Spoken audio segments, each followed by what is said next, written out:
Assalamualaikum warahmatullahi wabarakatuh. Saudaraku sebangsa dan setanah air, kita sangat prihatin korupsi terus merajalela dan yang kita saksikan adalah ditangkapnya Kepala BGN, yaitu Profesor Hindayana. Penangkapan ini kemudian dia menyebut adanya setoran dana diduga 2 triliun kepada Jokowi. Begitu juga Yakut, mantan Menteri Agama yang ditangkap KPK, juga menyebut Jokowi. Jadi ini hal yang sangat penting kita bicarakan karena diduga keras Jokowi ini banyak menerima uang dari para pembantunya dan tidak ada pengusutan. Padahal kalau kita ingin menumbuhkan trust masyarakat, ingin menumbuhkan trust dunia usaha, maka tidak ada pilihan, korupsi ini harus diberantas. Tidak hanya menyasar orang-orang yang tidak punya kekuasaan atau yang pernah memiliki kekuasaan, tetapi juga orang-orang kuat. Misalnya Jokowi, yang para menteri menyebutkan bahwa dia menerima setoran dana itu. Dan kalau ini dibiarkan, dan memang faktanya dibiarkan terus, maka betul-betul ini pemberantasan korupsi tidak akan pernah menghasilkan, tidak hanya menghasilkan kembalinya uang kepada negara, tetapi juga yang sangat penting itu bagaimana tumbuhnya kepercayaan masyarakat kepada pemerintah.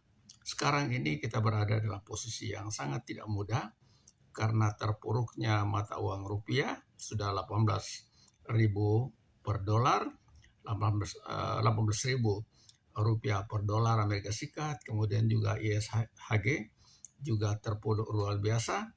Ini pertanda bahwa kepercayaan publik khususnya dunia usaha berada di titik yang nadir. Dan bagaimana menghadirkan kepercayaan publik agar kepercayaan ini kembali tumbuh, dan jika kembali tumbuh maka diharapkan melemahnya rupiah setidaknya bisa dikembalikan. Kemudian selain itu juga ISHG sebagai yang sangat penting karena itu indikator semuanya bahwa pemerintah menghadapi defisit kepercayaan, dan inilah tantangan yang paling berat. Maka salah satu hal yang sangat menghambat adalah pemberantasan korupsi yang dinilai masih pilih-pilih, artinya pilih kasih. Padahal kalau kita ingin menyelesaikan masalah, maka yang paling besar yaitu tentu kepala negara, kepala pemerintahan, yaitu Presiden Jokowi. Dan dari lembaga dunia sudah pernah menyebutkan bahwa Jokowi itu termasuk salah satu yang paling banyak melakukan tindak korupsi.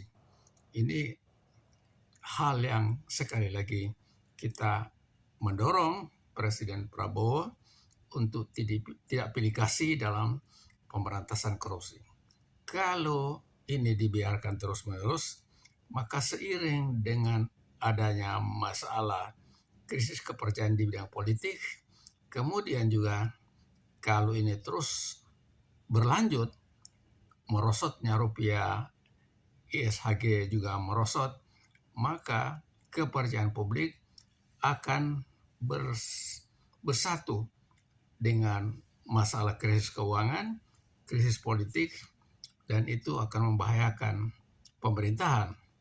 Dalam sejarah bangsa Indonesia, ketika terjadi krisis ekonomi, maka akan pula terjadi persoalan politik, akan terjadi perpecahan di kalangan elit dan dukungan masyarakat perlunya perubahan itu akan hadir. Dan pada saat itulah pemerintah akan mengalami kesulitan. Kalau 1 juta, 2 juta turun ke jalan, itu tidak bisa dibendung oleh siapapun juga. Nah, ini yang harus dihindari. Maka hal-hal yang sangat penting dilakukan, diantaranya adalah pemberantasan korupsi, itu harus dilakukan. Karena kalau gagal ini dilakukan, dan nampaknya sekarang ini hanya di pinggir-pinggir saja yang dilakukannya, tentu ini juga kita apresiasi Kepala BGN, Profesor Dadan, kemudian juga Wakil Menteri Imigrasi juga sudah ditangkap. Tapi ini bagian kecil dari masalah korupsi yang begitu besar. Dan kuncinya nampaknya ada pada Jokowi.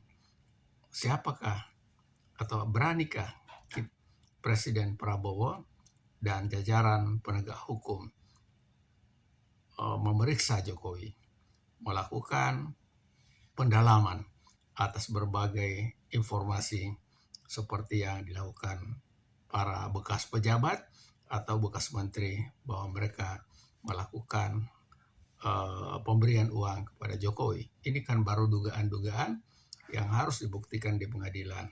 Karena kasihan juga kalau Jokowi terus-menerus dituduh, sementara tidak pernah dibuktikan di pengadilan, ini bisa masuk kategori mencemarkan nama baik.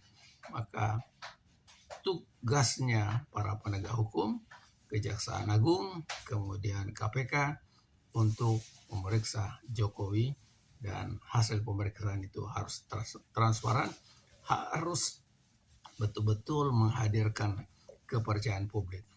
Sebagai contoh saja, di Malaysia mantan Perdana Menteri Najib bisa diseret ke pengadilan dan dihukum dengan hukuman yang sangat berat.